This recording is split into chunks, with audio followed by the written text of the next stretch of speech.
Here we are with an experimental game in June of 2018. We're actually playing each other via FaceTime remotely, two separate boards, equal and identical on two opposite sides of the country. We're going to see if we can make that happen, and along with some interesting strategic moves here in this game and with this initial setup of the board. Halfway through the first turn, we've just completed Japan, and we have more or less a similar start from the last few games in terms of not declaring a J1 attack, instead moving straight into China and moving the mass of the Japanese fleet and army down into Sea Zone 36 and Kwang Sea. Little bit of a modification in the allotment of some of the units here. You'll see more air units up in north, for example. And a note for those following along at home, we are this time around opting not to play with our Chinese Partisan Rule, which means Chinese troops won't be popping up in unoccupied Japanese-controlled zones. We're gonna try a game without that rule, just in a continuing evolution of our AMS house rules. Couple other minor alterations to those house rules that we'll mention as we go, but for the most part we're still playing with the Omega set. We're up to Omega 2.3 at this point, and so far that hasn't made an impact on the game. In Germany's first turn, we see a standard build of a carrier, a destroyer, and a sub. It's one we've seen before. The opening attack, the only alteration that we made there is we put one less sub up in 110, which ended up not being a problem, in order to throw that down here at the cruiser in 91. An idea that Grasshopper's been talking about lately. I've never really tried it, thought I'd give it a go. Didn't work out very well for me on either end here. You see the British fleet untouched in both 106 and 91, so that's a bit of a ill foreboding for Germany. But we did take Normandy, we took Paris pretty handily, Yugoslavia as well. I don't think got a single hit. Landed two attacks here in Italy, one plane down in Tobruk, and we'll see where the UK applies themselves on the rest of turn one. We have reached the beginning of turn two.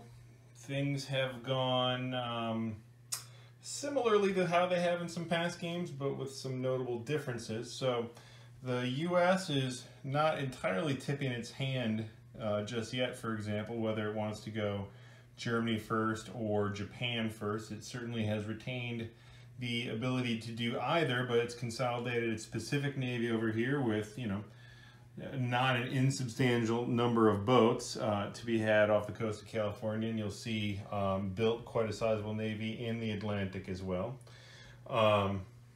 Meanwhile, Japan, with it not doing its first round attack this turn, we've kept the UK and Australian bonuses down, so they haven't got a chance to do a lot. But you'll see that the Southern Allies making some interesting new moves this time around. So for example, we have quite a bit of Navy already consolidated here off the coast of Queensland. Those are American, British, and Anzac boats off the coast of Queensland there.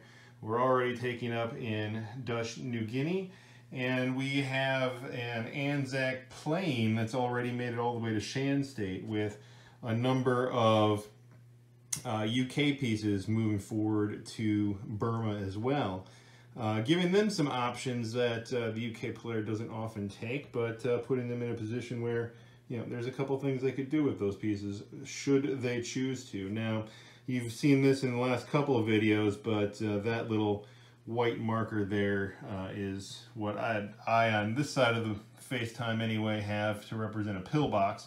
Pillbox being one of the new pieces we've introduced in our house rules. Again, the house rules intended to be a mild nuance, not a radical reshift of the rules, but that's one little piece that shows up in a lot of house rules online that we like to use, add some coastal defense. UK going big into the Middle East, with that obviously a big part of their strategy there. Already gearing up, flanking both sides of Iraq, with the Egyptian forces massing on the other side. You'll see quite a few Anglos here in the Mediterranean. That's because they've gone through with their Taranto raid, which was awfully successful for them. The Axis choosing not to scramble, so the British were able to take out the Italian fleet quite handily, parking quite a few air units in Malta. Now, several games ago when he made a similar move, I, as Italy, couldn't resist trying to invade Malta to get rid of all those planes all at once. I opted not to do that this time, largely because I would have lost horribly. One thing we've nuanced, for example, in our house rules, previous versions introduced the paratrooper rule, and they could go 3 spaces. Well, we've moderated that a little bit. We've distinguished between air bases and air strips, with the only real meaningful difference being that air strips, which are the smaller of the two, can only send paratroopers 2 spaces, where air bases go 3. So some of the starting air bases become air strips and vice versa. But here the important thing to know is that the air strip in southern Italy could not have supported paratrooping 2 paratrooper units into Malta. Even with those paratroopers, I'm honestly not sure that the odds would have been in my favor, but they certainly were impossible without that extra bonus. And without the Navy that was there, I had 1 transport to work with. Now, I debated long and hard about being more conservative with Italy, but ultimately, knowing, for example, that he was going to be convoying me there this turn, and needing some income to really get Italy jump-started here, Italy ended up breaking out aggressively and ending the turn a lot stronger than I thought they would be after that Taranto raid. But we see Italy in possession now of Greece, southern France, and Gibraltar, extending itself, to be sure, and not all those pieces are likely to live. But the important thing is that by owning those 3 territories, Italy starts off turn 1 with that 5 IPC bonus that it's likely to at least hang on to for, the number of turns it takes to get the U.S. into the war, put it that way. UK, though, with the naval battle in the Atlantic having gone reasonably well for it, now owns the northern Atlantic. It's been able to shuck troops already between Canada and London, building up infantry and some planes. So it's got quite a little nest egg there building up in London to insulate it from any kind of German aggression. And we'll see where Germany takes its forces here on round 2. Halfway through turn 2, having just completed Japan's turn, we see there is not a whole lot left in the Japanese mainland as everybody gathers down here at the party in Kwang Sea, following more or less the Calcutta Crush script, but 2 turns in. We've had a battle for Yunnan and some of the surrounding territories here. The aircraft in Kwang Sea did a leapfrog into Sichuan, while the aircraft from the Navy headed into Yunnan, taking both of those spots out. That's a move I believe General Hand Grenade discussed in his Calcutta Crush video back in the day, and one that I thought was warranted here, so we could finally get rid of that nut of Chinese guys and plane there that was so hard otherwise for Japan to ever catch up to. So now China's turn will be coming up soon, but they're starting the round with 2 infantry on the board, and that's it. So that's not a bad situation for Japan to be in, at least at this point in the game.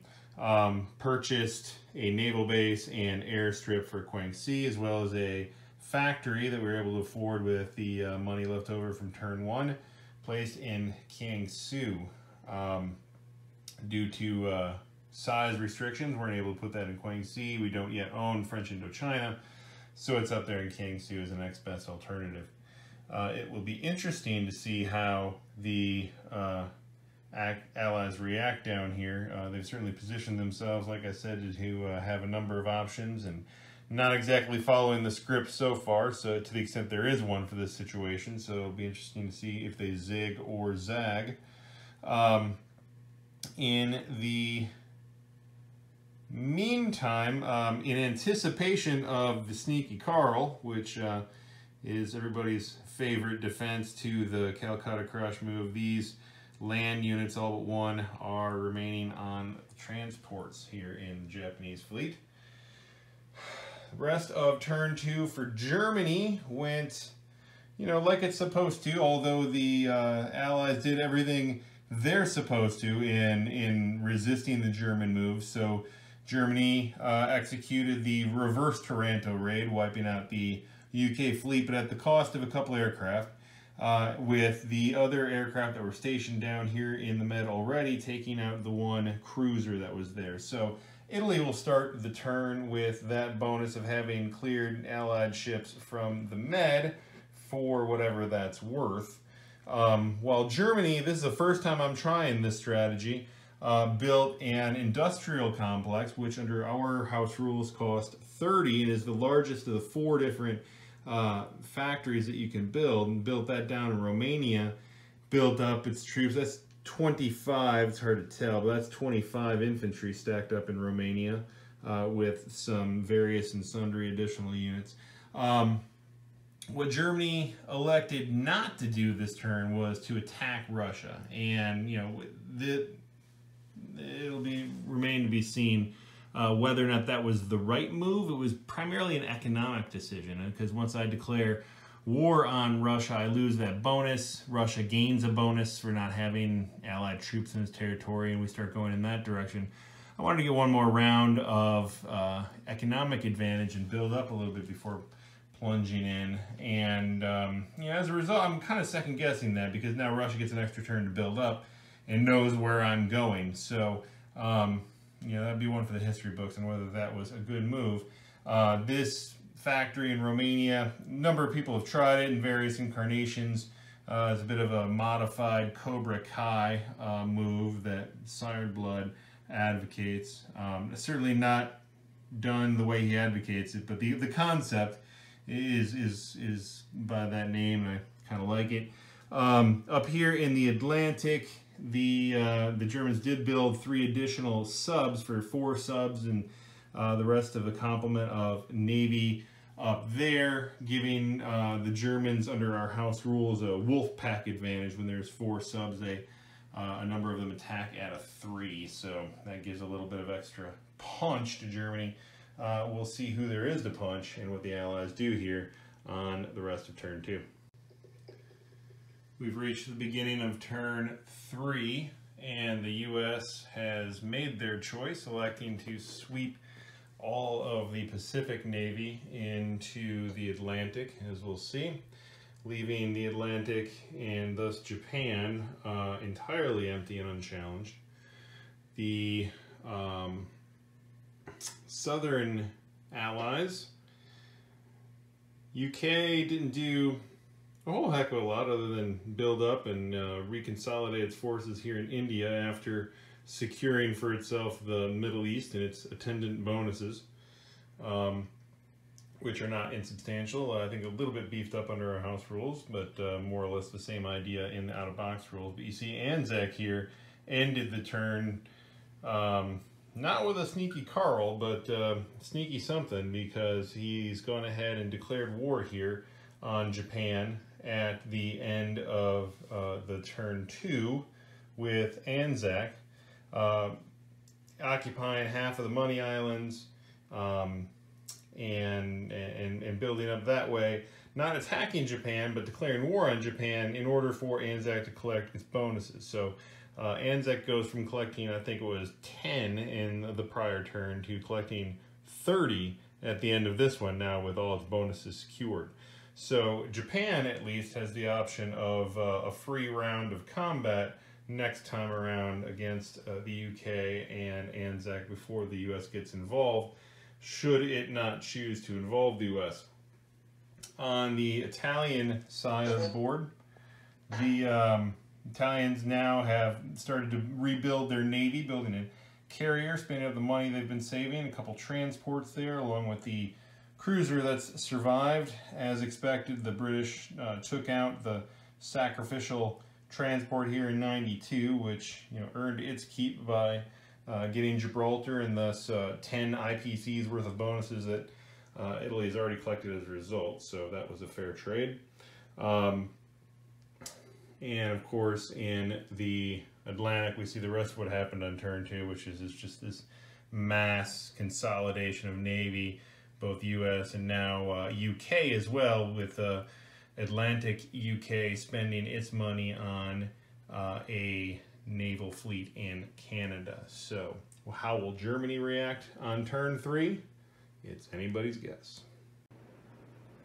One additional note here at the beginning of turn 3 is just to note that Italy did take one combat action, and that is sending its bomber to raid the factory in Ukraine, thus beginning a state of war between the European Axis and Russia. So, not to be outdone by the Anzacs' sneaky declaration of war at the end of the turn there, we have an equal and opposite maneuver here in Europe. Now halfway through turn 3, and we are witnessing the fallout of Anzac having declared war a turn early, which is that Japan got its free go at the Pacific allies without involving the US. So that fleet that was here in Sea Zone 36 exploded, and rather than making a move against Calcutta, which it would not have prevailed on, not with the number of pieces it could get there. It had pretty low odds on that anyway. But exploded out towards the Money Islands, got all of those, plus Malaya, which not only gives us a naval base there, but cuts off one of Anzac's bonuses. Was able to blitz, not blitz, but rather double move a MiC infantry down into Burma, and supported that by a whole mess of planes, wiping out the infantry that were there. So paring back India pretty significantly. Their IPC production is down to 9, on par with France at the moment. So while I haven't taken them, they are significantly neutered. Now, one of our minor house rules is that when the Allies go to war here, India has the option to upgrade its factory. That's actually an edit we made this time around. It used to be automatic that certain factories would upgrade at certain times, just like the US factories upgrade when it goes to war. Do the same thing with Calcutta. That may actually be an out-of-the-box rule, come to think of it. But the house rule edit that we made is to make that optional, for the reason, exactly the reason that played out here, which is that if the ally player is convinced that India is going to fall anyway, they can opt not to give Japan a bigger factory. So that's what Chris has opted to do here. We have a remaining, still a major factory. I mean, it's still nothing to mess with, but it's not an industrial complex is the only difference. Minor distinction, but that's what we have. On this side of the board, Germany and Russia finally having gone at it. We see both factories on fire here, and Russia having opted to vacate the Ukraine, moving all the pieces from there up to Bryansk. Germans inching forward into Bessarabia here, more guys than can fit there at the moment. And Russia counterpunching, as you might have expected, focusing its fury up here on the northern half of the board in response. So the Russians have come down, actually taken Poland. As Germany, left it not as heavily defended as I otherwise could. I left that with 4 max and an AA gun there. And so Russia didn't come in with everything that it could have. Enough to take it, but with some pretty significant losses.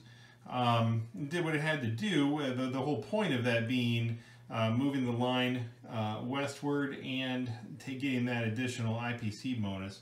That's 3 IPCs for every original Axis territory that Russia controls, which is more than making up for what it stands to lose next turn in IPCs down south. Same thing up here. We have all the tanks, all the offensive units that Russia has spent a couple turns building a heavier number of tanks and planes than it normally would have otherwise.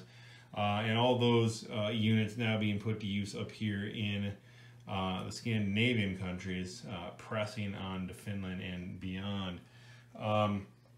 Germany weighing its options with this navy that it had, but in light of the U.S.'s commitment to the Atlantic now, Germany opted to bring that navy down here to Sea Zone 91 while it still could. We'll see if that does it any good and how the Allies react to these moves on the rest of turn 3. We have reached the beginning of turn 4. You'll see not anything really has changed in the Pacific, other than that the U.S. has built an Alaskan Defense Force in anticipation of what Japan might do, but otherwise continuing to spend all of its money in the Atlantic, which we'll see. We've got a wide open Pacific Ocean pretty much from rim to rim here. Anzac, not splurging on his navy like he usually does at this point of the game, but rather on his land forces, knowing that there are a precipitous number of Japanese just standing off the coast of Australia ready to pounce if the mood strikes them. India likewise turtling up here in India and dividing its forces, most of them coming back here to Calcutta, while the rest heading back into Egypt to reinforce there. The British have done a good job of flushing the Italians out of Central Africa and consolidating their strength here in Egypt, where the Italians have not gone on knocking on the door in Alexandria, but rather biding their time a bit in doing what they can to project power here, in this case by invading Malta, finally taking that. Depriving the British of a landing zone, an AA gun, and as it happens, a few bonuses, a couple of them, I think a total of 6 IPCs under our house rules. One for original territories, which is an out-of-the-box bonus, another for controlling these 3 Mediterranean islands, which it no longer does. But otherwise, Italy not doing a whole heck of a lot, bought some planes and a sub. The Americans have now declared war at the end of turn 3. And boy, do they have a lot of war that they can make on the next turnaround. How will Germany get itself ready here on turn 4? Halfway through turn 4, Japan is taking full advantage of the U.S. not wanting anything to do with it. So we see we've built a couple transports full of units in Japan. After debating a few different moves, I've settled on what I think is the soundest strategy for Japan, which is reinforcing its core, right, and making sure it controls unobjectionably and unchallenged its core territory. So it has swung 2 of those 3 fleets up to the Philippines, occupied that, managed to get a couple guys into Guam to take out that American plane that had taken off from there. Almost went badly. I remembered at the last minute that the plane actually could have scrambled, taken out the transport, and embarrassed me. So I swung a couple destroyers up there. One of them lived, so that was a near miss. But we've got this group here swelling around the Philippines. We've got transports that had been in the prior turn's Money Island invasion, all situated here to have options. Took out Kwangtung, French Indochina, completed the conquest of China, so enjoying the fact that we don't have the Chinese Partisan Rule this time around, and have now completed that acquisition. Built a couple more military bases, one in Yunnan, one down here in Malaya, in order to get some more production capacity on the ground. But otherwise, again, not going crazy in any one direction and overextending myself. Sore though the temptation was, but rather reinforcing the core. So, back here on the eastern side of the board, Europeans, certainly much less decidedly in the favor of the Axis. Now, what Germany has going for it is right here down in Ukraine. We've finally taken one of the factories, and unfortunately no bonuses for that one yet. But we've got, I mean, a ridiculous number of German troops there. There's, I don't know, almost 20, I think 19 infantry, half as many mechs. We got tanks. We got a lot there. That's not to say that it's going to swing the tide, but that's where Germany's strength is. Having built 10 more infantry behind as well, built all infantry this time around. Fortunately, this worked out pretty well, clearing up this eastern front and really kind of depriving the Russians of a second strike capability, so quieting down that western front a little bit. This move here was one that I thought long and hard about.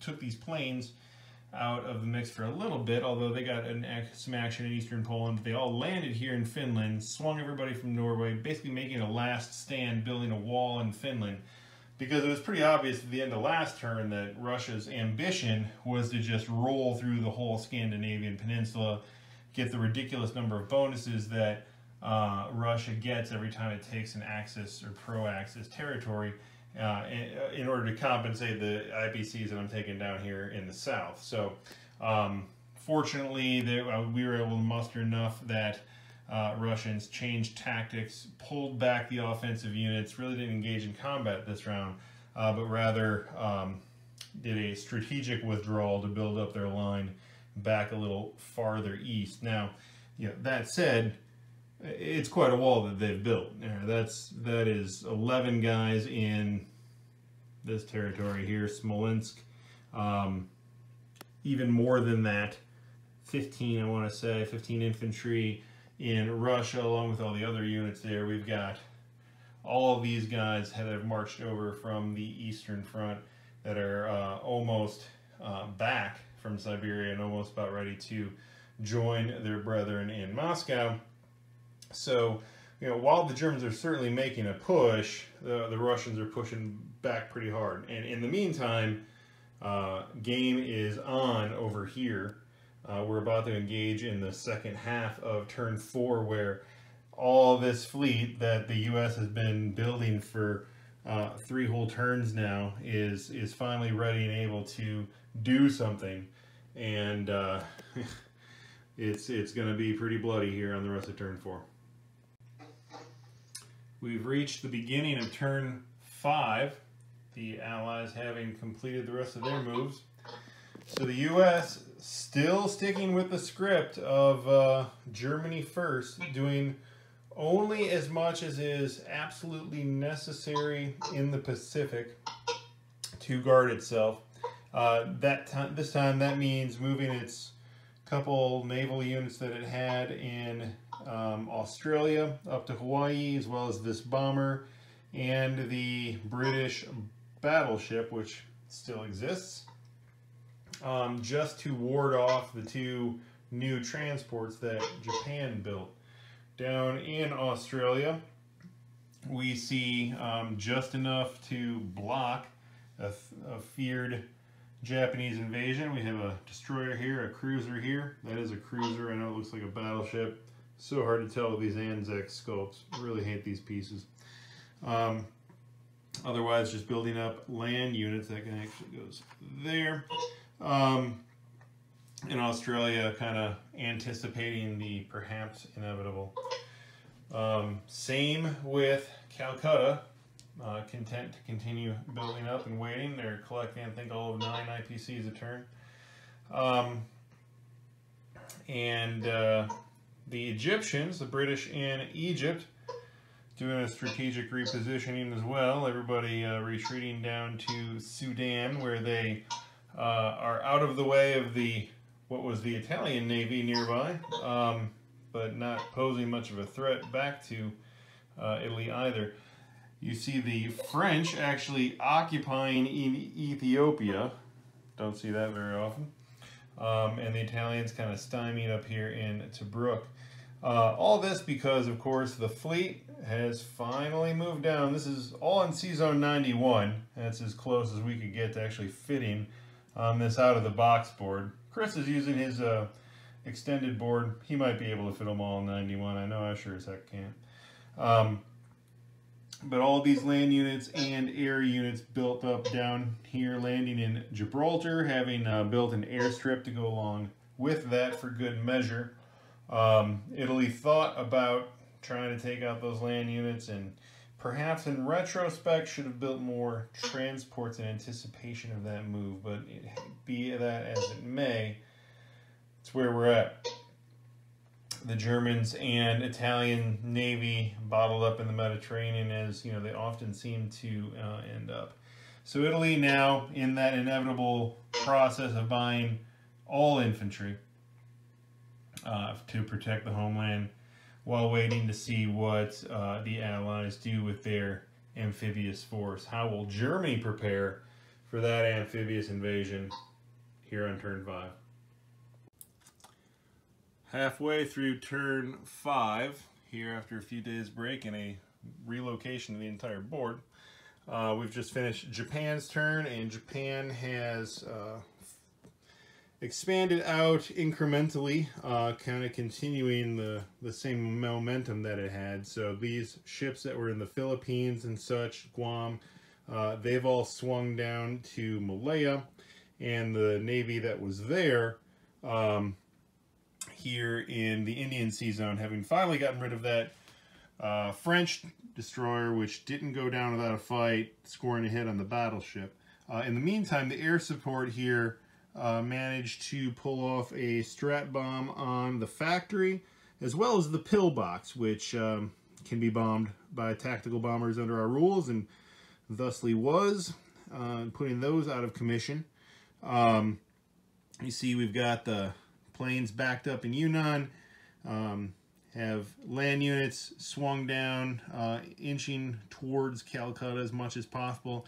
Yet these planes here on this ship, on their way from the Philippines, took out the Anzac destroyer, leaving a little peephole there into Australia, should we so choose or be tempted in that direction. But otherwise, Japan kind of incrementally building up in Asia, trying to hold on to the land that it has, building one more military base, filling up the factories that it has with land units, a couple more planes coming back from over there, but otherwise just kind of spreading out from that core again.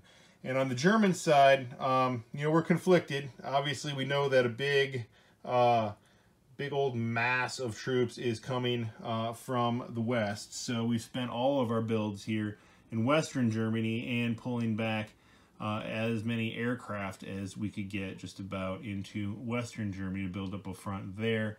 A few more units in Paris as well. So all the builds there in Western Germany this time, bringing some planes and spreading that Navy down in the Med, just trying to make it as difficult as possible to get in there. But also, you know, not backing down from the Russian fight. So this build here in Romania last turn, we split. They went half and half in each direction. We burst out here, took Volgograd. The Russians took it back. Got a big presence here in the Caucasus, which leaves some options. But the Russians pushing back on a couple of fronts. So they took Rostov, taking out that Italian can opener tank at the same time, which is unfortunate, but he certainly did his job. Building up, continuing to build offensive units, some more tanks, even another tactical bomber here in Russia. There are 26 infantry now in Russia, having pulled back there from Smolensk. But also a tactical force, a unit up here in Karelia now, facing off against those Germans staying in Finland, with all the planes landing there as well. The planes who had added so much to that Rostov battle that they took it all in the first turn. So that's where we stand halfway through turn 5, with an imminent invasion here on the rest of the turn. We have reached the beginning of turn 6, and the U.S. did not disappoint in bringing forth both the pain and the noise. We see these guys in the Pacific front, obviously a little quiet, but a little bit of activity. Again, a little bit of incremental action, ratcheting up the pressure just slightly in the Pacific each turn. So for here, we've moved guys up to Alaska. We've taken a little bit of action to get rid of the Japanese destroyer up there, starting a couple subs, no biggie. Down here, Anzac is getting a little uppity. They actually bought transports now, so they think they can do something in the Pacific. And we'll see about that. They're building up quite a sizable force there, and after 5 turns there in Queensland. So, you know, they got that one covered. But Japan, being open as it is here in the Pacific, now has to, you know, start paying attention to that sort of thing.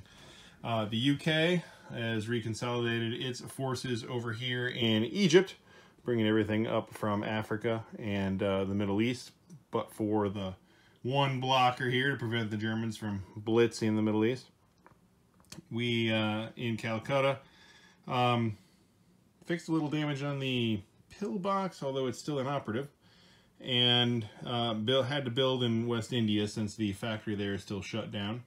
But otherwise nothing happening on the Indian front. However, Europe was not quiet, so we all knew the U.S. was going to land somewhere backed up by the British, and now we know where. It's Normandy, with everything they could bring. So, Chris, correct me if I'm wrong, in Normandy we have 4 U.S. infantry, 3 mechs, 2 tanks, and an artillery, accompanied by 10 UK infantry, 3 artillery, and a tank. Is that your count? Yeah, that's quite a few dudes landing there in Normandy. I think they wanted that one. I'm not sure. I think they wanted it. And of course, the English Channel is all full up of both U.S. and English naval units.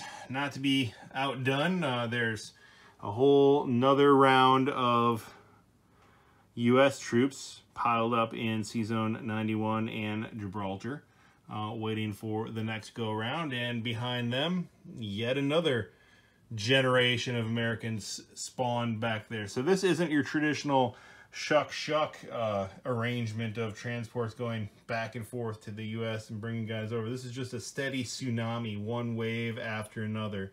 And the wave hits Gibraltar and just rolls up the European coast here. And so it's been an unstoppable wave of U.S. pieces so far here. Will they break on the German shores here on turn 6? Halfway through turn 6, Japan has finally pulled the trigger, and you'll see that they have invaded and taken Calcutta now, throwing everything they could muster at it, with a loss of all land units except 2 tanks, and had to peel off 2 planes. So all the planes involved in the operation between AA guns and combat were destroyed. All the tactical bombers and the strat bomber and 2 tanks living. So not terrible for what it is. We're able to take the territory and now begin quite a mass move up here into China to counter what might have been expected, which is Russia getting aggressive and starting to liberate portions of China. That's a stack of 12 infantry and 2 AAs that began the game up in the Soviet Far East. So they've crawled all the way around Mongolia and now have entered the back door of China. But Japan, anticipating this, has built up quite a bit. That's a major and a minor factory over here. Some tanks that weren't able to make it to India have moved their way up here in China. These little monopoly houses are all military bases, which allow me under the house rules to build 2 infantry there per turn. We've been popping those in 1 per turn, so we're managing to you know, make a go of it in China, at least create a bit of a border for to absorb the Soviet aggression. Of course, that leaves the Navy down here. I wouldn't say depleted, but certainly, you know, thinned out a little bit and spread a bit. There's one destroyed, a couple planes, just enough to deal with the pesky subs down there. On this side of the board, of course, it's a little more touch and go for the Axis. The Germans pulled back from the Caucasus, were kicked out of Volgograd, and made their stand here in Rostov, managing to, you know, create a border for themselves. It's not an insignificant number of forces on both ends of that border, but as they usually do, the Soviets now, sensing weakness, have gotten aggressive, moved all their folks down there. That's 26 infantry in that stack, so, you know, not to be trifled with for sure. Russia never has gotten to the point of buying all infantry. They're mixing it up with mech and armor in the mix as well. So up here, up top, they've begun the march into Scandinavia. The Germans pulling back a turn, but likely only a turn. They'll survive up there. Ought to mention that under the House rules, accomplishing certain victory conditions, which taking Calcutta is the first of the victory conditions to be taken, gets you a roll on the tech charts. Japan ended up with blitz tactics, which apparently magnifies the effectiveness of your mechanized infantry. Well, since Japan has one mechanized infantry on the board, it'll take a while for that to get useful, but it could very well prove useful.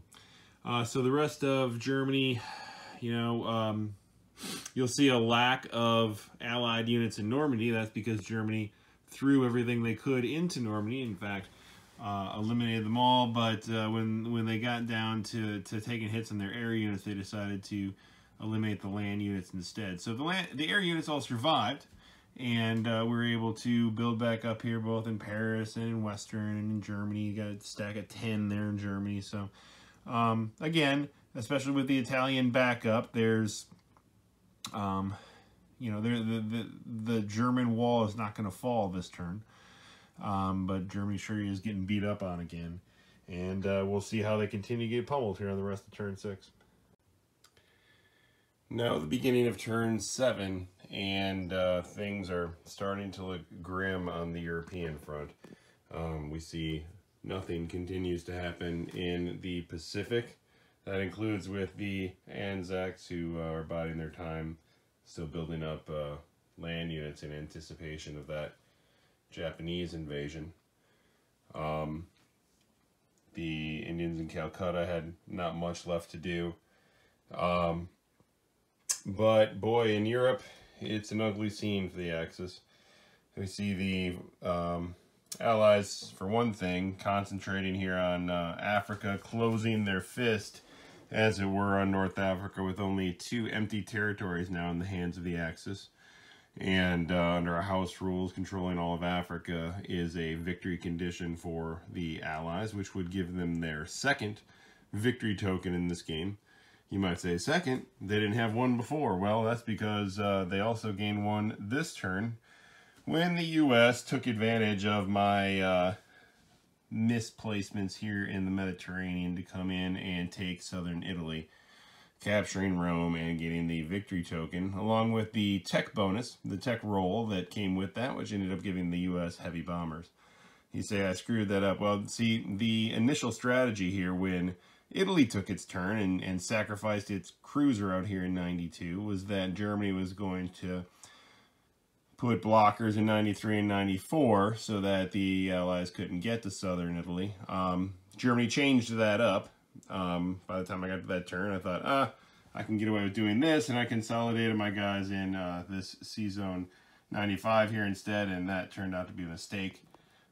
Miscalculated odds on that, and with the 3 Italian planes up there in Germany, defending Germany from an invasion that didn't come, they left their own homeland insecure. So I kind of hate that I did it that way. Would have rather him take me at my best, but as it was, the Italians, you know, recaptured their homeland pretty handily, In the meantime, though, the Allies have now adopted a full-on Mediterranean strategy, which you really can't blame them. So everything in the UK is now down here in Gibraltar. Everything from the US continues to pour into Gibraltar and now into solidly into the Mediterranean, which is now firmly under Allied control. There are 4 infantry. Those French guys are actually in the UK. 4 infantry in London, and that's it. Nothing going on the Northern Front. So how will Germany react to this Allied shift in strategy here on turn 7? Halfway through turn 7, and it is getting more interesting by the minute. This is the part of the turn that I feel good about, and then the depressing part's going to come soon. But Japan has continued to spiral out its sphere of influence a little bit more. So some spreading of the Navy here to kind of cover its bases, protect the vulnerable parts from these Anzac transports, and kind of power project a bit into the Southern Pacific, while the rest of Asia is kind of doing the same. So having conquered Calcutta last turn, we managed to just barely grab onto India, West India, because we didn't take everything we had there. We had a couple tanks left in India, but they didn't go to West India. They took a ride on this group of Navy and landed in French Madagascar. Why Madagascar, of all places, you might add? Well, the answer is that the Allies, as we saw at the end of the last turn, are poised to grab that Africa token, which is one of the victory tokens under our house rules, and that token requires them to control all of Africa. Well, French Madagascar is part of Africa and happens to be the single most inaccessible African territory to the Allies right now. So that is a stopgap measure to prevent that from happening. In the meantime, we see that the Japanese have just took advantage of a opportunity here in the Caucasus. It's not much of a strategic move, but otherwise the Russians, you see, have kind of been content to hold on to their little perch in China there with all those infantry, exactly as I expected. Put a couple infantry into the empty territories there. Japan came back, occupied those, built up a little bit on its border, but not otherwise expanding, placing all those units in position thusly, while continuing to spend its money on building up those land forces as much as possible. You see some mechs and artillery there taking advantage of the technology that Japan rolled as a byproduct of taking Calcutta, one of its victory tokens. And what we got was blitz tactics, which allows mechs to do a little bit more, including carrying artilleries along with them. So we've reacted to that accordingly. The Russians, though, they're a problem. They're a problem for the Axis. You see, they've got 5 planes, 2 TAC bombers all there in Russia, sizable force up in the north. And you might say, wow, you know, I really expected those Russian guys in Finland to have invaded Norway by now. I wonder why they didn't do that. Well, that's because the Air Force backing them up had better things to do this turn. And that would have been wiping out the Germans in Ukraine. So the Germans pulled back everything they could from Rostov to Ukraine, make one final brave stand there. Had the opportunity and seriously considered bringing some planes in to reinforce that, which would have made it a heck of a lot tougher battle for the Russians to win, but they would probably have died, taken some Russians with them, but still have died. And Germany's already lost a couple aircraft and is not inclined to lose more. So what we have left here is still a big stack of dudes and Russia dudes in Ukraine. So this stack came down into Bessarabia. It's got a tank to back it up now that was built there. Could come back in there, but with all those guys left in Ukraine, that might be a dicey proposition. Where'd all the Germans go on this turn? Well, they mostly built up here in northern Italy. Calculated the odds in southern Italy, found that wasn't necessarily the best move, but boy, we've got a lot of dudes here in northern position to zig or zag depending on what the Allies do on the rest of turn 7 here. So will this be enough to keep the Axis machine moving forward? Time will tell. Now at the beginning of turn 8, we wondered what pain the Allies would bring, and we have found out. So here in the Pacific, the Anzac forces have reacted to the Japanese movements by swinging their 2 transports and cruiser loaded with land units up to Hawaii, posing a threat to Japan for the first time. Since the Americans can't be bothered to do so, the Anzacs will take that role, leaving a nub of multinational forces here in Australia proper. Meanwhile, on the eastern, or the European board rather, we see some also nettlesome subs here in South Africa reacting to the Japanese presence, and a big old invasion of Southern Europe.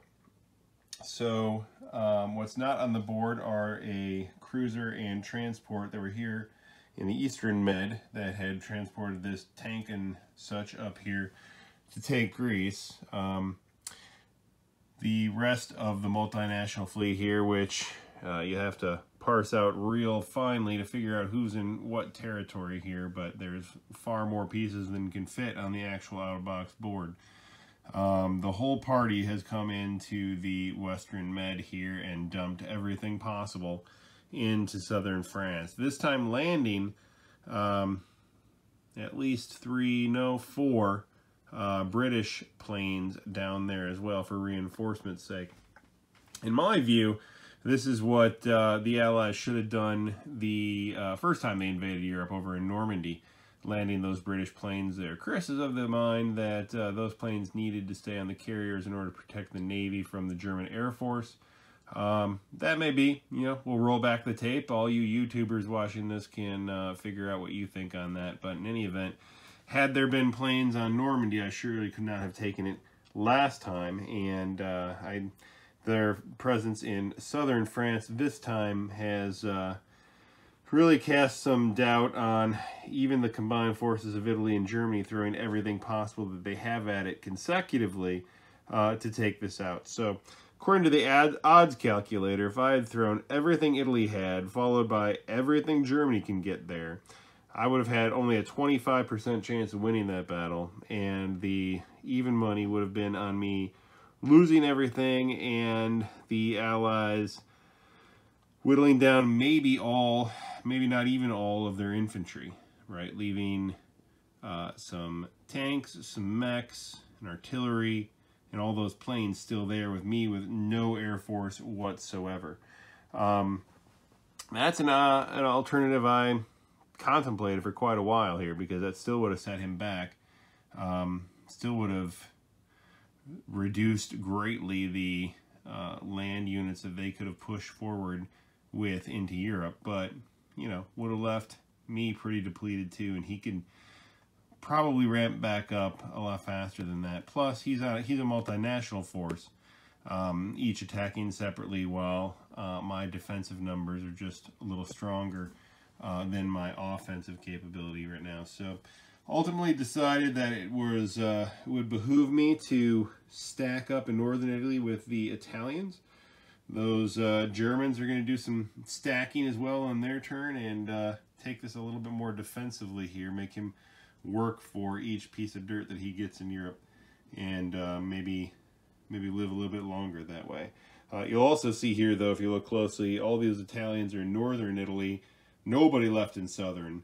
Ain't nobody got time for defending Rome in this situation, because that is a losing proposition. So they've taken what's left and stacked up for what it's worth in northern Italy. You see here this Russian sub, of all things, the Red October, convoying in 97, and no prospect of any destroyers getting down there anytime soon. So Italy's not going to make any money anyway. They made 6 after convoys this turn, so even if they had been around to spend it, what good would it have been to do to hold on to that production capability. So better to make a stronger stand in northern Italy and see what comes of it.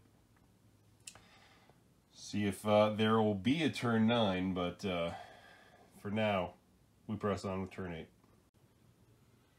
Halfway through turn 8, and boy, am I thankful for Japan, because it makes me feel better after playing Germany. So Japan's continued to expand its sphere of influence even further. We see we've had to reposition some of the Navy here in both defensive and offensive posture. So some of that Navy needed to go back to Sea Zone 6 to defend the irritating threat there in Hawaii, while the rest of the Navy over here, this second Navy group, decided to drop every infantry it could onto Dutch New Guinea, taking away one of Anzac's bonuses and continuing to suppress them. Here's the Australians down here. Help, help, I'm being oppressed. Just keeping on over there. While in the meantime, this third Navy group has mostly come up from Madagascar. So dropping one tank into South Africa, had to take a cruiser along with it because transports can't ignore subs by themselves. But got just enough land units on there to take that factory. It downgrades to a military base under our house rules, but nevertheless, got a foothold down there now. While the rest of this group here comes up to the Middle East, spreads out the rising sun across the Levant here. Of course, you know, Russia's got some offensive capability still there in the Caucasus. The Brits have a bit over in Alexandria, although I think they've got plans for them.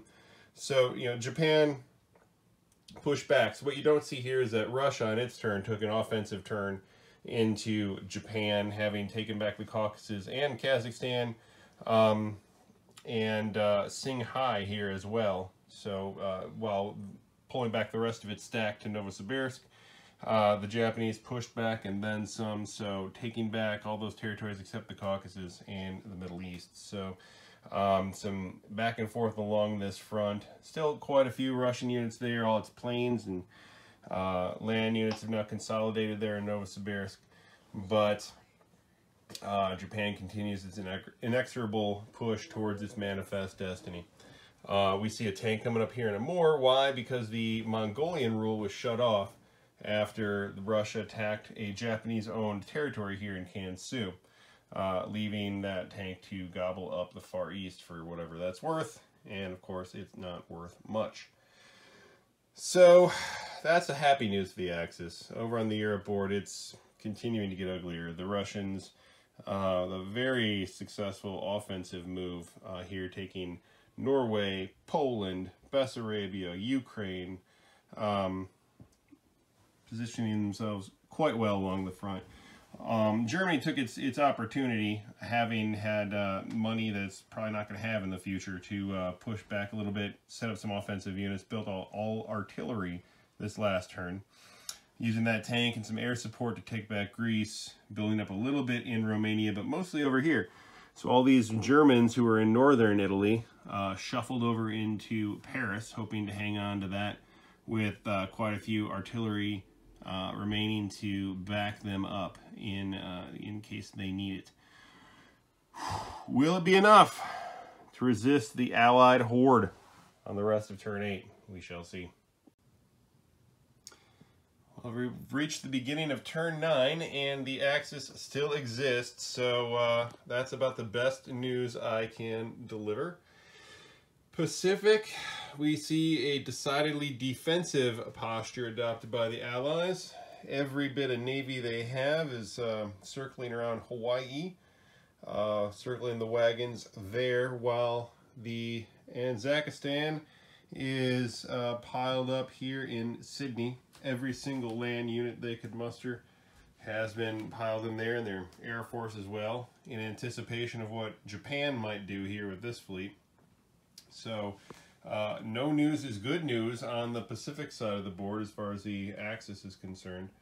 Here in Europe, as expected, the Navy's been taken out here by the subs. It's okay, they did their job. But the UK is certainly apprehensive of what else Japan might bring, having spent its money here all in Northern Africa this turn. So we see that we've built up quite a bit of reinforcements here coming down from Europe and Gibraltar and such, moving folks over to Egypt. But what you see here is 3 military bases. There's already one in Alexandria last turn. Now we have one in Tobruk and Egypt. So we have 3 consecutive facilities that are all able to produce 2 infantry apiece. So clear that the UK is putting up its strongest front possible against what Japan is capable of bringing here against Northern Africa. Certainly got them worried that they don't want to lose hold of Northern Africa, because they've also got a hold of Southern Europe and got a pretty tight fist on it this turn.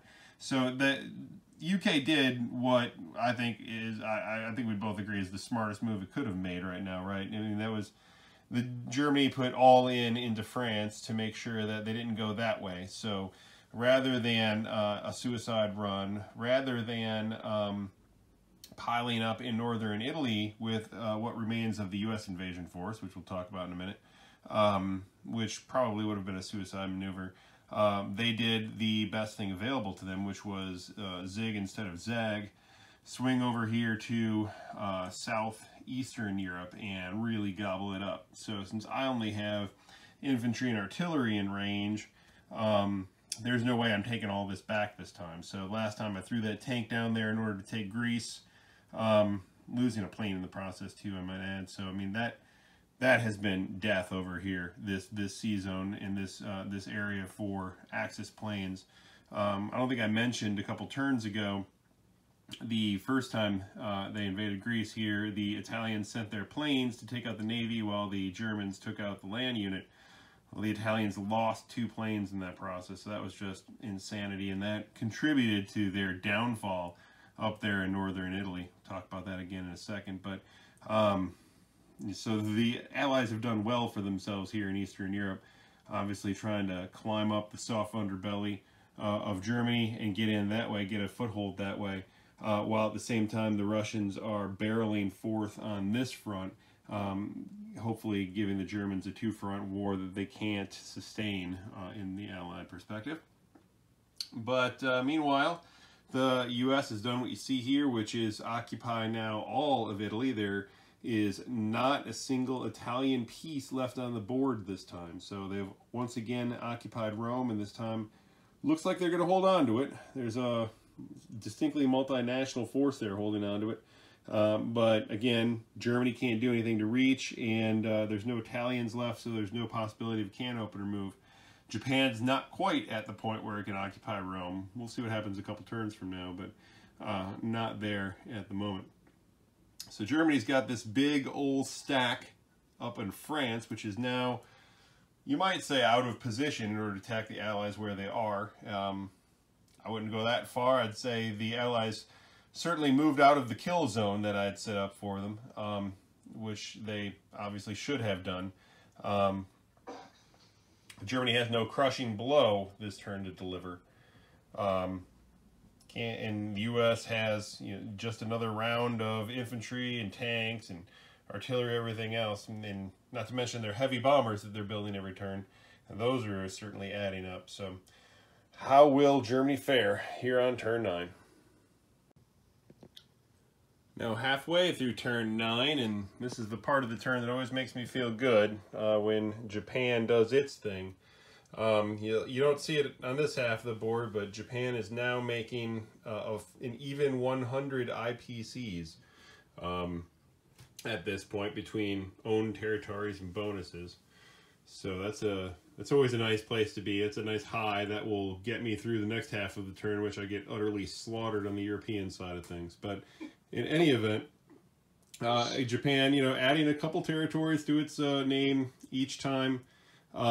In the Pacific, we're actually, things are actually getting slightly interesting with the Japanese capital fleet having amassed itself in Carolines, where it can power project in both directions and see what happens. We see we've completed acquisition of New Guinea there, while maintaining a sizable amphibious fleet in the Carolines.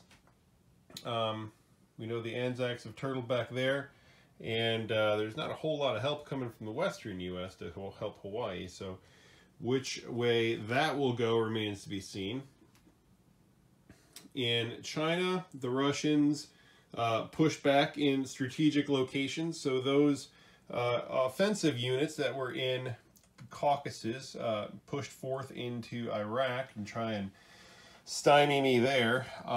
Japan came back, took out the British guy in northwest Persia and built itself a factory in Persia. So planting a stake in the ground, as it were, trying to hold on to that territory and defend what it's acquired. Russia again pushing back in the soft spots here in Kazakhstan, spreading out its forces in Novosibirsk, Tunguska. We've spread out our forces again to take that out, and amassed a stack in Kazakhstan that is not likely to budge next turn. So that is helpful. Of course, it counterbalances what the Russians are doing on their western front, which is trying their bestest to pose a dire threat to the German capital, with the Germans having bought 10 infantry last turn in Romania to stop that force from advancing from Bessarabia. Russians have decided to zig instead of zag and reorient their emphasis up to the north, where of course Germany is its weakest. So Soviets actually hold it down to Poland this time, since I actually didn't have any land units capable of taking that one infantry out, which is embarrassing, which now they've sent another holder into Slovakia as well, so you always hate to see that. But Germany holding on to its own here, having taken back Yugoslavia, piled up in northern, and built a bunch of infantry, a couple artillery, like I showed you in Romania. The stoppers there, with the number of Allied forces left on the ground, they really don't pose a threat anymore to Paris, so we have them all tidied up there in northern Italy. There are, of course, you know, not an insubstantial number of Americans coming through from Gibraltar every turn and all those heavy bombers. And even though the British forces are whittled down a little bit, they still exist in Southern Europe, which is just not a place you want a British guy to be if you're the Axis player. So how will they exploit that advantage here on the rest of turn 9? Beginning of turn 10, and this is the point in the game where I always feel like quitting after the Allies have done their thing.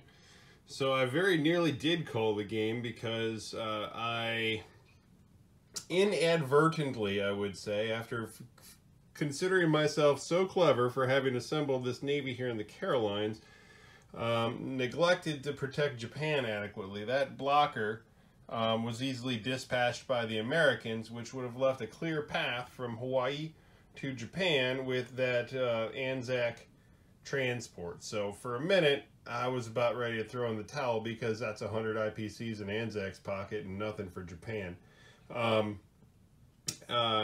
Fortunately, Japan has kamikaze attacks. That would have made that invasion extraordinarily unlikely to succeed, and thus Chris in his wisdom chose not to do it. But so we have a different multinational arrangement here. We have a couple blockers protecting access to Hawaii, with the remaining vessels up here in western U.S., Anzac and Britain protecting the coast of San Francisco from the Japanese. How's that for multilateralism? And otherwise, the Anzacians continue to turtle. But it's not Asia that has Japan staying up at night. No, it is Europe. Europeans have decided, you know, they don't like how close Japan's getting to Africa. And really, I mean, I'd be happy to just let them have Africa, but no, they got to get all up in my business here. So we have just a ton. I believe that is approximately a metric crap ton of British straddling the Suez here, both in Transjordan and in Egypt, with a hefty set of American boats behind them. All to make sure that they're getting through the Suez and into the Persian Gulf next turn to do something about Japan getting uppity in the Middle East and having built a factory there. Not a lot Japan's going to be able to do about that other than step back and observe as the Persian Gulf swings the other way. So the Americans and the British have switched gears, abandoned Italy altogether now, although I'm debating whether or not to even liberate it. I kind of like having their IPCs go to Germany. And instead have shifted gears, as I kind of expected they would, up north, although they've done a remarkably effective job of spreading out and taking as many territories as possible. I hated to see West Germany get into Britain hands, and then everything behind it, except France, get into Allied hands as well, with the degradation of the factory, everything else. But you know what? I needed to have an unquestionable stack in defending northern Italy, and so that's what I chose to do. I picked my poison, and that's what we have to live with now. But we've got the American Navy split up, the British Navy split up, and so a much different configuration of Allied units here on this turn as compared to what we had 2 turns ago. How is Germany going to adapt to this ever-evolving situation on turn 10? Halfway through turn 10, and once again, this is the part of the turn that makes me feel happy. Gives me a little dopamine rush before I endure the rest of the turn. So we've expanded the sphere of influence again a little bit, actually contracting it in some places. Strategic withdrawal, you might say, regrouping, thinking about regrouping. So, for example, in the Pacific, you know, this little blocker move and the 4 planes that promise to come from Western U.S. have proven that this we can't project the power all the way into Hawaii.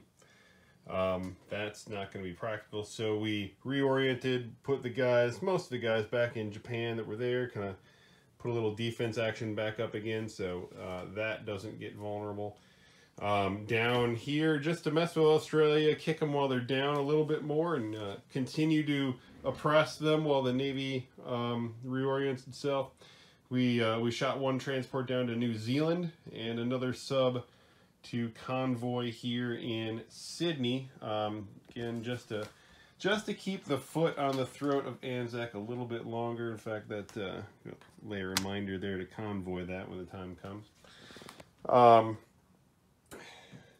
The Anzac transports are up in Western. The destroyer is way out here in Wake. So, you know, the Navy is spread out there a bit. It's going to be a while before they can decide what to do about what Japan's done here. And by the time they do it, it will have been worth it for me to have taken those bonuses from them. So that Navy pulls back here to this naval base out of Vietnam. And the rest of the Navy pulls back into India, all in anticipation of what the Allies can do with this gargantuan Navy and industrial zone that they've built in Northeast Africa. Didn't end up building anything in the factory in Persia, just left a little bow on it for the Allies. So here you go, have a factory. That is highly unfortunate. In fact, it harkens back to the only other game I can think of where I played Japan and built a factory in Persia or Iraq, I think it was that time, and it quickly got taken too. So that was a mistake. I should have built a military base there. At least if they would have taken it, it would have been eradicated. Now if they take this factory, it's going to be knocked down to a military base. Strategic imbalance? No, but annoyance for sure. Up in Kazakhstan, so what you don't see is that the Russians brought all their infantry from Samara, all their mech units from Samara, and every bit of air force that was up in Leningrad down to Kazakhstan and just wiped those guys out. Russia has now clearly modeled the Japanese approach of supporting the ground units with just an overwhelming horde of air units. So it's like on like over here, which has just turned this front in Kazakhstan into a back and forth every turn. And yep, Japan took it back. Why? Because not because it wanted to move another whole huge army into a kill zone like it did last time. We lost I think 8 infantry and 6 tanks, something along those lines. That's a big loss. It's all by tanks. It's all of Japan's tanks are now gone. Now, mind you, crap ton coming up behind it, but that's a blow. That sucks. So we didn't put a ton in there. We sent a total of 4 infantry in there, supported by the Air Force, to just grind those guys out. Because we just couldn't abide that many units sitting right there in Kazakhstan. They could have been reinforced the next turn by air units. So took those out. We'll likely going to be taken back out again next turn. We'll see. Especially those 4 AA guns are going to change the balance a little bit. But anyway, we're going a lot of back and forth. Japan decided to do more building up now instead. That's 12 infantry and a lot of mechs and artillery and a plane. The rest of the Air Force is reoriented itself down here in West India, still within striking range of Kazakhstan, mind you, but also in striking range of the Persian Gulf, should the Allies choose to put themselves in harm's way there. Up in Germany, not a lot to report about exactly what you would have expected. Pushing back, taking western back, taking southern France, all of southern Europe that they could reach. That's really been abandoned by the Allies. Ended up not liberating Italy, only because that would be more of an annoyance to have to build Italian guys or collect Italian money and maybe eventually build a guy after suffering through this convoy here. Much rather have that money go to Europe at this point, or to Germany rather at this point in the game. But Russia making themselves known and making a severe annoyance to themselves. A huge stack up here in eastern Poland. Another stack of mobile units coming down from the top. Guys coming down here in Ukraine to pose a threat to Romania. So, and of course, Air Force in the back going whichever way it decides to go. Unfortunately, we weren't able to flush all the Americans out of Holland. Just couldn't reach because I'd given up Western Germany. So I've got to deal with what they can bring here. Did manage to take out a couple stray transports, a British one up in 112 and another down in 93, just to ping away at those transports. But there's a whole lot of hurt left to come here on the rest of turn 10. Well, it's a good thing I enjoyed the beginning of this turn, because now that we've reached the beginning of turn 11, it is looking awfully grim for the Axis. So we see the U.S. has like stupid money to spend. They're up to 99 they collected this turn. So they're actually building in the Pacific for once. Having wasted tons and tons of money in the Atlantic, can now start spending a little bit freely over there. Anzac remains holed up, in fact saved all its money in the hopes of buying something someday. But over here, the Middle East invasion that was promised didn't materialize. They were content to send just a couple troopers to take away those resources there, those valuable lands, and backed all the Navy back up again into the Mediterranean, but for this one American transport here that's hoping Japan doesn't notice.